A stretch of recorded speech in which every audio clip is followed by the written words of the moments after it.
भाई इस फैमिली को एक बार देखना, ये मुल्लाओं का फैमिली है। एक तो हेलमेट नहीं है, 2 बच्चा बीच में है, 2 बेटी, एक बेटा भी आगे लटका पड़ा है। और ये जो मुल्लानी है, ये मुल्लानी के पेट में और भी ओवरलोडेड सामान है, मतलब और भी प्रेग्नेंट है। আচ্ছা, তাহলে এরা কারা?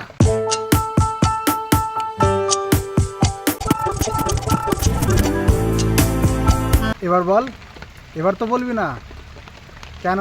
বললেই তো তোর করে দেবে। আর দ্বিতীয় কথা, তার ভিডিওতে ভিউসই হবে না। ভাই একটা কথা বলি, পৃথিবীতে সব থেকে দামি সম্পদ যদি আমার জ্ঞানে মনে হয় সেটা হচ্ছে পানি, জল। কিন্তু তাছাড়া পৃথিবীতে কোনো জিনিসই হয় না।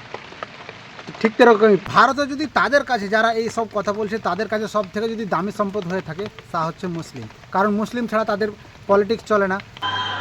अब वहाँ मस्जिदों के भी माइक उतर गए। মুসলিম ছাড়া তাদের নিজের রুজি রুটি চলে না। मुस्लिम छाड़ा तादेर सिनेमा चले ना। लेकिन फिर साल 2014 के बाद एक बहुत बड़ा ट्विस्ट आया, मुसलमानों को विलन और हिंदुओं को हीरो दिखाना। तानाजी मूवी हिंदू वेरियर और मुस्लिम विलन, सम्राट पृथ्वीराज अगेन हिंदू मुस्लिम कॉन्फ्लिक्ट, कश्मीर फाइल मुस्लिमों को विलन के तौर पर दिखाया गया और केरला स्टोरी मुस्लिम यूथ को पोर्ट्रेट करना। यहाँ पर এবং মুসলিম ছাড়া তাদের কোনো খবরও চলে না। তো যদি তাদের কাছে সব থেকে মূল্যবান জিনিস হয়ে থাকে তা হচ্ছে মুসলিম।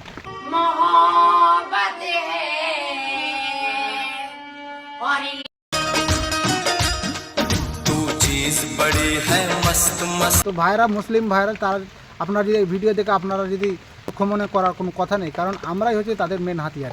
সম্পূর্ণ ভারতে যদি হিন্দু থাকে তাহলে তাদের তো আর রুজি রুটি চলবে না, জল না থাকে তাহলে মানুষ বাঁচতে পারে না। ঠিক এরকম ভারতে যদি মুসলিমরা না, ভিডিওতে ভিউজ হবে না,